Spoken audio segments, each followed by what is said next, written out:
वो blood test जो आपकी असली उम्र बताता है। एक टेस्ट, बस एक टेस्ट जो ये नहीं बताता कि आपको डायबिटीज है या नहीं, बल्कि ये तय करता है कि आप कितनी सेहत के साथ कितनी लंबी जिंदगी जीने वाले हैं, और आप इसे हल्के में लेते आए हैं। आज वो गलती बंद होगी।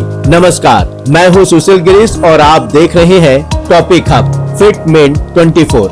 आज का टॉपिक थोड़ा अलग है, थोड़ा जरूरी है, और मैं दावे के साथ कह सकता हूँ शायद आपकी जिंदगी के लिए सबसे काम की जानकारी। हम बात करने वाले हैं एक ऐसे ब्लड टेस्ट की जिसे लोग अक्सर डायबिटीज से जोड़कर देखते हैं और इसलिए बहुत हल्के में लेते हैं। वो टेस्ट है HbA1c। HbA1c। अब आप सोच रहे होंगे, हाँ शुगर का टेस्ट होता है, जानते हैं। रुकिए, सच ये है कि यह टेस्ट सिर्फ डायबिटीज नहीं बल्कि आपकी बॉडी की असली उम्र बताता है। जी हाँ, आपने बिल्कुल सही सुना। आज हम जानेंगे पहली बात, HbA1c टेस्ट आखिर होता क्या है। दूसरी बात, इसका आपकी उम्र से क्या कनेक्शन है। तीसरी बात, कुछ ऐसे मिथ्स जो आपके दिमाग में भी हो सकते हैं, और आखिर में इसे कम करने के लिए क्या करें। तो बने रहिए, यह वीडियो अंत तक देखना जरूरी है। देखिए, हमारे ब्लड में ग्लूकोज हमेशा मौजूद रहता है। जब ब्लड ग्लूकोज नॉर्मल रेंज में होता है तो ठीक है, कोई बात नहीं, लेकिन जब ब्लड शुगर रोज रोज हाई रहने लगता है तो क्या होता है, ग्लूकोज के मॉलिक्यूल्स रेड ब्लड सेल्स के अंदर जो हीमोग्लोबिन प्रोटीन होता है उससे केमिकली चिपकने लगते हैं। यह प्रोसेस साइंस में कहलाता है ग्लाइकेशन। अब एक रेड ब्लड सेल की जिंदगी होती है लगभग 90 से 120 दिन, मतलब 3 महीने। तो HbA1c टेस्ट यह नहीं बताता कि आज की शुगर क्या है, यह बताता है पिछले 3 महीने की औसत शुगर कितनी रही, और यही इसे खास बनाता है। एक दिन की रिपोर्ट नहीं, 3 महीने की पूरी कहानी। अगर यह जानकारी आपके काम की लग रही है तो अभी इस वीडियो को लाइक कर दीजिए, और जो आपके करीबी है, परिवार, दोस्त, उनके साथ वीडियो पूरा देखने के बाद शेयर जरूर करिएगा, क्योंकि हम कॉमेडी और डांस वीडियो तो खूब शेयर करते हैं लेकिन काम की बात कभी शेयर नहीं करते, और हो सकता है आपका एक शेयर किसी की जिंदगी बदल दे। चलिए आगे बढ़ते हैं। अब सवाल वही आता है जो आपके मन में भी आ रहा होगा। ठीक है, शुगर बताता है, लेकिन उम्र से क्या लेना देना। यही से असली बात शुरू होती है। हाई HbA1c का मतलब सिर्फ यह नहीं है कि ब्लड में शुगर ज्यादा है। हाई HbA1c का मतलब होता है कि शुगर आपकी बॉडी के टिश्यूज के साथ चिपककर उन्हें धीरे धीरे नुकसान पहुंचा रही है। यह ग्लाइकेशन ज्यादा होता है। जब ग्लाइकेशन ज्यादा होता है तो ब्लड वेसल्स अंदर से सख्त होने लगते हैं। उनका जो लचीलापन है, यानी कि इलास्टिसिटी, वो कम हो जाती है। बिल्कुल ऐसे जैसे एक गुब्बारा रबड़ का पाइप जो पहले मुलायम था अब ब्रिटल हो गया हो। नर्व्स को प्रॉपर सिग्नल और न्यूट्रिशन मिलना कम हो जाता है। किडनीज को ब्लड फिल्टर करने में ज्यादा मेहनत करनी पड़ती है, और हार्ट जो हर सेकेंड जीने से मरने तक काम कर रहा है, वो अपनी असली उम्र से भी तेजी के साथ बूढ़ा होने लगता है। समझ रहे हैं ना? आपका जन्मदिन कहता है कि आप 40 के हो, लेकिन आपकी बॉडी के अंदर से वो 55 की तरह थकी हुई हो सकती है, और HbA1c यही बता रहा होता है। अब बात करते हैं नंबर्स की, क्योंकि जब भी आप HbA1c टेस्ट कराते हैं, रिपोर्ट्स में कुछ नंबर लिखे होते हैं और इन्हें समझना जरूरी है। पहली स्टेज, अगर HbA1c 5.7 से नीचे है तो माना जाता है कि इंसुलिन अपना काम बढ़िया कर रहा है, बॉडी अंदर से रिलेटिवली जवान है, और अगर इस स्टेज पर लाइफस्टाइल में पॉजिटिव बदलाव लाएं तो फर्क बहुत जल्दी और बहुत साफ दिखता है। दूसरा स्टेज, जब HbA1c 5.7 से 6.4 के बीच पहुंचता है, इसे मेडिकल भाषा में कहते हैं प्री डायबिटीज। अब प्री डायबिटीज सुनने में ऐसा लगता है जैसे अरे अभी हुआ कहाँ है, बाद में देखेंगे। नहीं, ये वो मोड़ है जहाँ डैमेज को वापस पलटना, रिवर्स करना कंपैरेटिवली आसान होता है। लेकिन यहाँ यह सोचना कि मुझे कोई प्रॉब्लम नहीं है,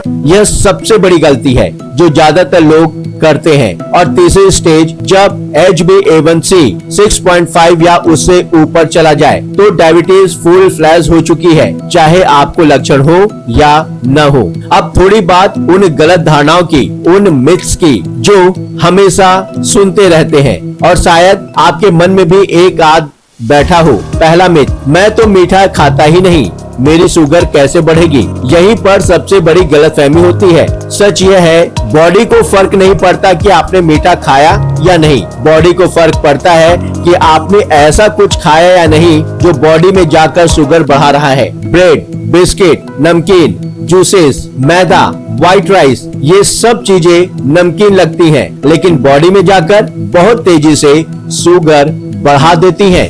एंड रिजल्ट वही होता है जो मीठा खाने का होता है। दूसरा मिथ, मैं तो पतला दुबला हूँ, मुझे डायबिटीज का खतरा कम है। इंडिया में यह सबसे खतरनाक सोच है और सबसे कॉमन भी, क्योंकि यहाँ एक कंडीशन होती है जिसे कहते हैं थिन आउटसाइड फैट इनसाइड, यानी बाहर से पतला दिखता है आदमी, कपड़े भी ढीले रखते हैं, लेकिन पेट के अंदर जो ऑर्गन्स हैं, उनके इर्द गिर्द चर्बी जमी हुई होती है। इसे विसेरल फैट कहते हैं और यह फैट, पेट के अंदर वाली चर्बी सबसे ज्यादा खतरनाक होती है। यह इंसुलिन को डिस्टर्ब करती है, शुगर बढ़ाती है और बिना कोई चेतावनी दिए आपको डायबिटीज और हार्ट डिजीज के रास्ते पर ढकेल देती है। तीसरा मिथ, HbA1c 6.5 तक तो चलता है, कोई दिक्कत नहीं है। यहाँ एक बात बिल्कुल साफ होनी चाहिए, ठीक है हेल्दी, ये दोनों एक जैसे शब्द नहीं है। ठीक का मतलब होता है अभी इमरजेंसी नहीं है, हेल्दी का मतलब होता है बॉडी के अंदर डैमेज नहीं हो रहा,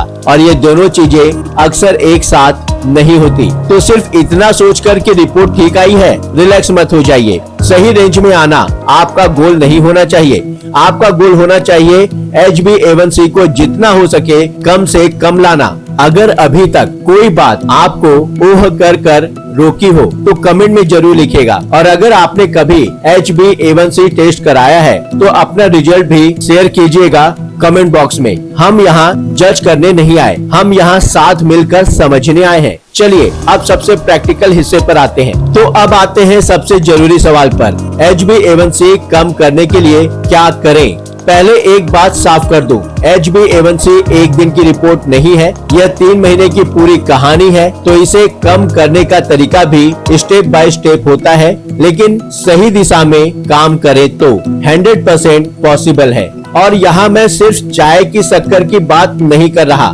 ब्रेड, बिस्किट, मैदा, bakery items, white rice, package snacks, यह सब बॉडी में जाकर सीधा ग्लूकोज बन जाते हैं। चाहे आप मीठा खाएं या न खाएं, शुगर बढ़ती है। इनका काम बहुत सिंपल है, ये शुगर के ऑब्जर्शंस को स्लो कर देते हैं। मतलब खाने के बाद शुगर अचानक हाई नहीं होती, धीरे धीरे बढ़ती है और बॉडी उसे कंट्रोल करने में आसानी पाती है। जिम नहीं कर पा रहे, ट्रेडमिल नहीं है, कोई बात नहीं, कम से कम आधा घंटा रोज सिंपल सी ब्रिस्क वॉक। जब आप चलते हैं तो मसल्स ब्लड से शुगर उठाकर एनर्जी के रूप में यूज करने लगती है। इंसुलिन को ज्यादा मेहनत नहीं करनी पड़ती और यह एक नेचुरल शुगर लोअरिंग मैकेनिज्म बन जाता है। यह सुनने में छोटी बात लगती है, लेकिन असर बहुत बड़ा होता है। खाने के बाद सिर्फ 10 से 15 मिनट का हल्का चलना, थोड़ी वॉक या घर के अंदर थोड़ा मूवमेंट, यह खाने के बाद शुगर को काफी हद तक कम करता है और आगे HbA1c कम करने में अहम रोल निभाता है। जब मैं कहता हूँ स्ट्रेस कंट्रोल करो, तो मेरा मतलब यह नहीं है कि जिंदगी से सारी परेशानी हटा लो, वो पॉसिबल ही नहीं है। लेकिन अगर आप रोजाना 6 से 7 घंटे की डीप अनइंटरप्टेड नींद नहीं ले रहे, तो बॉडी कॉर्टिसोल नाम का एक स्ट्रेस हार्मोन बनाने लगती है और वो शुगर बढ़ा देता है। तो रोज एक फिक्स टाइम पर सोने की कोशिश कीजिए। सोने से कम 1 घंटा पहले मोबाइल और टीवी बंद। रात को बहुत हैवी या बहुत देर तक डिनर अवॉइड करें। और मैं आपसे खुद के एक्सपीरियंस से कह सकता हूँ, सिर्फ इतना करने से कई लोगों की फास्टिंग शुगर और HbA1c धीरे धीरे इम्प्रूव होने लगती है। मैं हमेशा कहता हूँ HbA1c सबसे पहले लाइफस्टाइल से कम होता है। दवा तब काम आती है जब लाइफस्टाइल अकेला काफी न हो। तो अगर आपका HbA1c बढ़ा हुआ है, सबसे पहले अपने लाइफस्टाइल पर ध्यान दीजिए। सिर्फ दवा की तरफ मत दौड़िए। दवा एक टूल है, लेकिन असली ताकत आपके हाथ में है। हम सोचते हैं शुगर का टेस्ट बाद में देख लेंगे, लेकिन सच यह है जब तक बाद में आता है बॉडी के अंदर से नुकसान शुरू हो चुका होता है। HbA1c कोई अलार्म नहीं है जो बजने के बाद ही सुनना पड़े। यह एक दर्पण है जो आपकी असली उम्र अंदर से दिखाता है। तो आज टेस्ट कराइए, नंबर देखिए और अगर कुछ करना है तो वो आज से शुरू कीजिए, कल से नहीं, क्योंकि यह वीडियो यहाँ खत्म होती है लेकिन जो शो शुरू होनी चाहिए वो अभी शुरू होती है। कमेंट में बताइए, क्या आपने कभी HbA1c टेस्ट करवाया है? रिजल्ट क्या रहा? और अगर यह वीडियो आपके काम आई तो लाइक करिए, शेयर करिए और टॉपिक हब फिटमिंट 24 को सब्सक्राइब करना बिल्कुल मत भूलिएगा इसी चैनल पर, क्योंकि यहाँ हम सिर्फ खबरें नहीं देते, हम जिंदगी बदलने वाली बातें करते हैं। मिलते हैं अगले एपिसोड में, तब तक अपना ध्यान रखिए, हंसते रहिए, मुस्कुराते रहिए, रोज कुछ नया सीखते रहिए ताकि आप रहें हेल्दी हमेशा।